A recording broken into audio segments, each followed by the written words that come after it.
तो सभी प्यारे छात्रों का एक बार फिर से स्वागत है। और थंबनेल में देख ही लिया होगा आपने। तालिका जो रहती है उससे हम ग्राफ कैसे बना सकते हैं और ग्राफ पर कोई रेखा कैसे बनती है। एक्चुअली में हम ग्राफ पर एक रेखा बनाएंगे, लेकिन सब कुछ पढ़ेंगे। पहले बता देता हूँ कि तालिका आखिर आती कहाँ से है।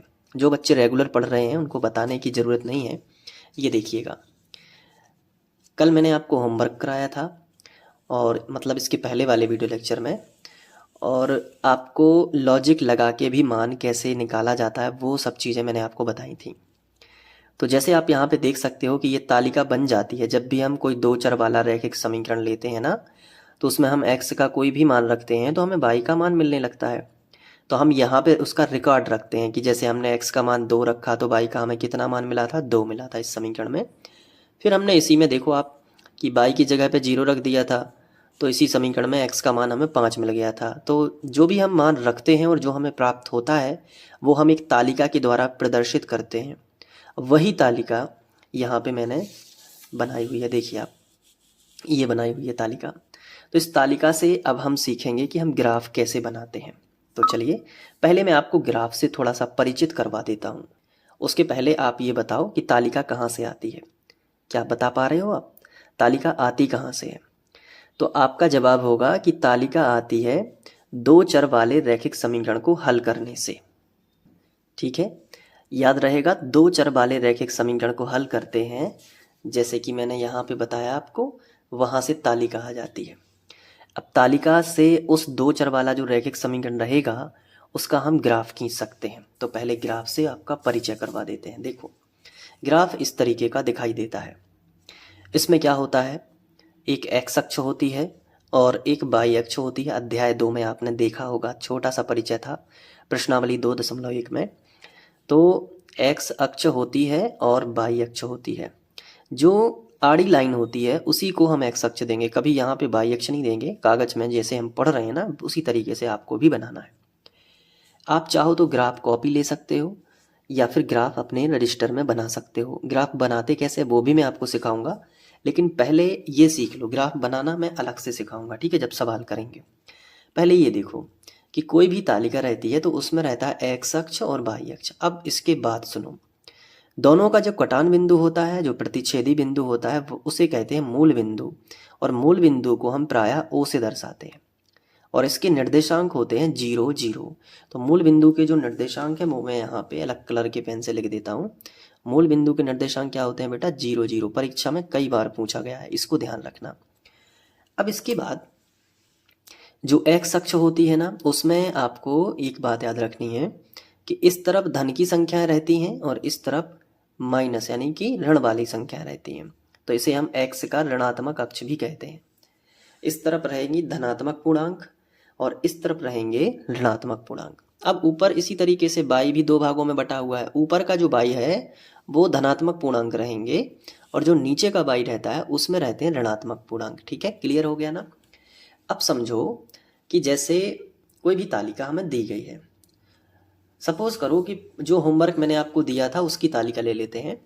मैंने आपको होमवर्क दिया था, और अगर आप रेगुलर पढ़ रहे हो तो आपको पता होगा, प्लेलिस्ट से पढ़ना है, डिस्क्रिप्शन में लिंक है। ठीक है, एक एक चीज़ बारीकी से आपको समझ में आएगी, अध्याय 3 पढ़ना कैसे है। जैसे यहाँ पे आप देखो कि x की वैल्यू 0 है और y का मान 6 है, तो ग्राफ कैसे खींच सकता है इसका? x का मान 1 है और y का मान कितना है, 4 है, तो ग्राफ हम कैसे खींच सकते हैं? देखो, x की जगह पर 0, तो देखो ग्राफ में होता क्या है, ग्राफ को मैं थोड़ा ऊपर रख लेता हूँ ताकि यहीं से देख के बना सकूँ। ये देखो, मैं ग्राफ को ऊपर रख लेता हूँ। x का मान कितना दिखाई दे रहा है, 0, तो सबका 0 तो यही होता है। और y का मान कितना है, 6। तो ये जो लाइन खींची है ना, यहाँ पे हम नंबर दे सकते हैं, जैसे दो लाइन छोड़ छोड़ के, जैसे हमने यहाँ पे दे दिया नंबर 1, फिर 2, फिर छोड़ के हमने दे दिया, जैसे हर दूसरी लाइन पे नंबर दे रहे हैं, तो 1 छोड़ के फिर यहाँ हमने समान समान अंतर पे नंबर दे दिया, जैसे 2, यहाँ दे दिया 3, यहाँ दे दिया 4, फिर यहाँ दे दिया 5, फिर यहाँ दे दिया 6, फिर यहाँ दे दिया 7। तो अब जैसे एक लाइन बस बीच में है, बाकी फिर उसके बाद नंबर दिया है, तो यहाँ भी उतना ही अंतर रखना है, एक बीच में रहेगी, फिर यहाँ नंबर 1, फिर यहाँ पे 2, फिर यहाँ पे 3, फिर यहाँ पे 4, फिर यहाँ पे 5 और यहाँ पे 6। यहाँ भी आप दे सकते हो, जैसे -1, -2 -3 -4, ठीक है। और यहाँ पे क्या होगा -5।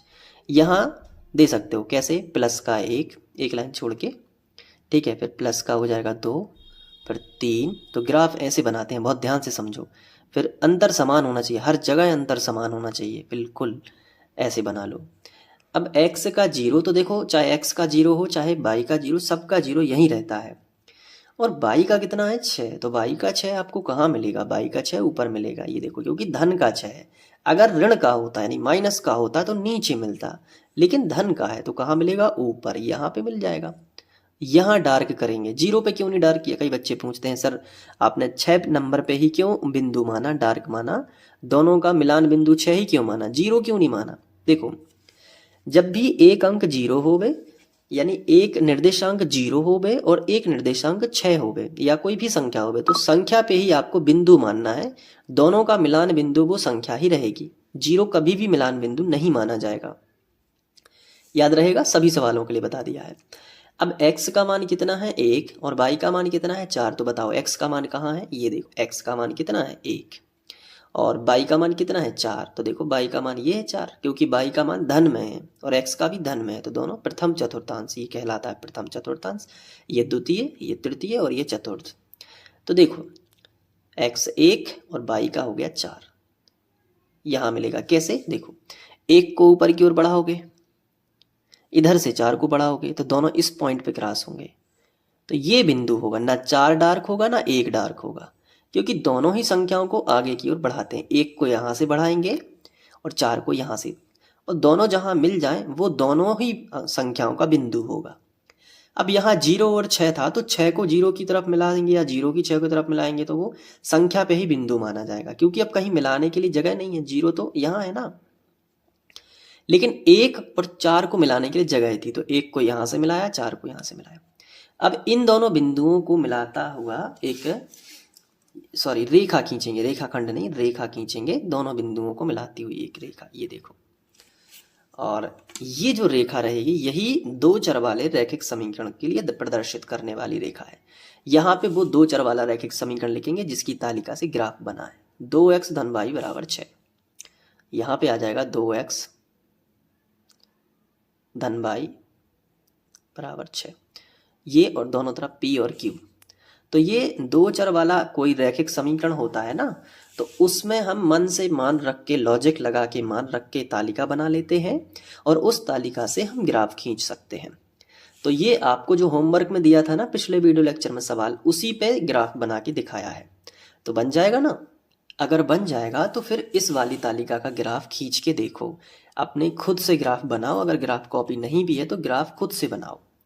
और ग्राफ बनाते कैसे हैं उसके लिए मैंने पहले वीडियो लेक्चर में भी बताया था और मैं यहाँ पे ग्राफ बनाना आपको बता रहा हूँ। सबसे पहले आपको एक्स अक्ष खींचनी है स्केल से। ये देखिए एक्स अक्ष खींच लिए इस तरीके से, थोड़ा सा ये टेढ़ी लाइन हो चुकी है जल्दी जल्दी में, तो ये एक्स अक्ष है, ठीक है। अब इसके बाद यहाँ पे खड़ी लाइन खींचते हैं जिसे हम कहते हैं बाह्य अक्ष, ठीक है। तो ये बाई का ऋणात्मक होगा, तो ये खींचना, देखो ग्राफ खींचना भी सीख लो। जरूरी नहीं है कि आपको एग्जाम में ग्राफ कॉपी मिले, कभी कभी मिलती है, कभी कभी नहीं भी मिलती है, तो आप फंस जाओगे। तो ग्राफ खुद से भी बना सकते हो, खुद का ग्राफ, ठीक है, देसी ग्राफ, तो वो भी आप बना सकते हो। चलिए अब देखो यहाँ पे क्या होगा, समान अंतर दे दो।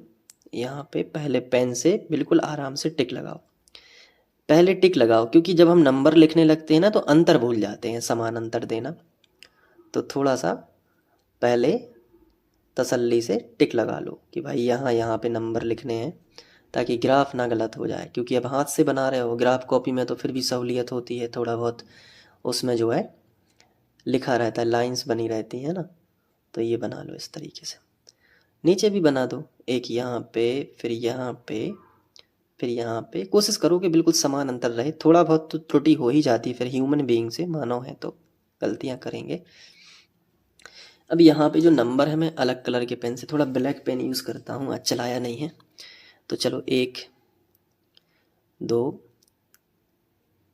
फिर यहाँ पे 3, फिर 4 5 6, यहाँ पे भी नंबर दे दो, -1 -2 -3 -4 -5 और -6।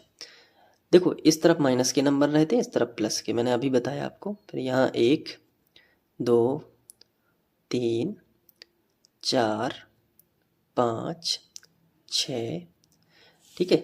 यहाँ माइनस का 1, माइनस का 2, माइनस का 3, माइनस का 4, माइनस का 5 6। चलो अब देखो कि जो हमने होमवर्क में आपको दिया था उसकी तालिका क्या थी, 0 और 9। तो 9 वाला तो थोड़ा बड़ा हो जाएगा, अब इसमें तो 9 बना ही नहीं है, तो इसको छोड़ो, ये वाला बना लेते हैं। ये वाला 2 और 2 5 और 0, तो x का 2 और y का 2। चलो x का 2 बताओ कहाँ पे है, x का 2 ये है और y का 2 कहाँ है, ये है, तो इन दोनों को मिला दो। देखो इसको स्केल से मिलाना ऐसे और इसको मिला देना, तो दोनों जिस पॉइंट पे कट होंगे वो बिंदु हो जाएगा। इसे हम कहते हैं बिंदु। पहले x यानी भुज को लिखते हैं, पहले भुज का निर्देशांक है क्या है 2, फिर कोटि कहलाती है भाई, कॉमा लगा के उस कोटि को लिखेंगे 2। अब आगे देखो इसमें और क्या क्या दिया गया है, ये बना लिया हमने, ये बना लिया। अब दिया है 5 और 0, तो 5 और 0 कैसे बनेगा, x का 5 और y का 0, तो डार्क तो 5 पे ही रहेगा, और इसे कहेंगे 5 और 0, ये निर्देशांक कहलाते हैं। जो मैंने कोष्टक में लिखे ना, ये निर्देशांक कहलाते हैं।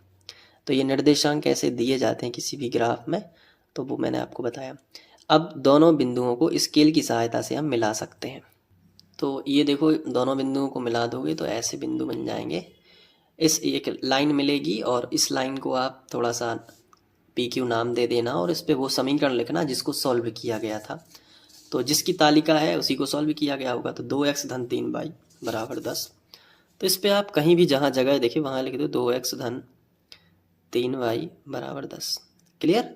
तो इस तरीके से आप सॉल्व कर सकते हो कोई भी तालिका से, जो है मैंने जिस तरीके से आपको बताया कि तालिका से हम ग्राफ कैसे बनाते हैं। तो आई होप आपको समझ में आ गया होगा। अब कुछ होमवर्क दे रहा हूँ, मतलब कुछ तालिकाएं दे रहा हूँ, अब उससे आप ग्राफ बनाओ, ठीक है।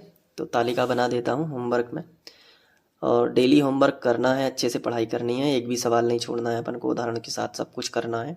गणित में 100 में से 100 नंबर लाने का प्रयास करना है। XY 2 0 3 5, एक तालिका ये मैंने दी है, इस पे ग्राफ बना लेना। ग्राफ अकेला सॉल्व नहीं करना है, केवल तालिका देख के ही ग्राफ बना लेना है। ग्राफ कॉपी अगर ले लोगे तो अच्छी बात है, नहीं लोगे तो बनाना मैंने बता ही दिया है। XY -3 2 2 3, ठीक है।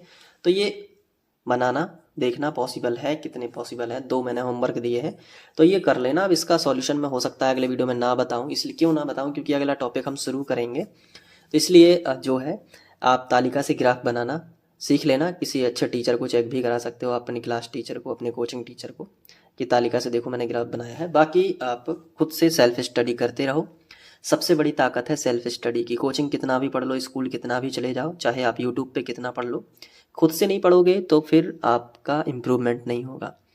इसलिए डेली नियम बनाओ कि 1 से 1.5 घंटे गणित करनी है। 2 घंटे नहीं पढ़ पा रहे कोई बात नहीं, 1 घंटे पढ़ लो, लेकिन निरंतरता होनी चाहिए। डेली आपको 1 घंटे बैठना है। ऐसा नहीं कि जोश आया तो 4 घंटे पढ़ ली लेकिन रोज नहीं पढ़ रहे हो, ऐसा नहीं करना है, डेली बेसिस पे ही पढ़ना है, ठीक है। तो बाकी आगे के वीडियोस आपको जो अभी स्क्रीन पे प्लेलिस्ट दिख रही है उस पर क्लिक करके मिल जाएगी, सारे वीडियोस एक एक करके देखते जाओ, ठीक है। Thank you.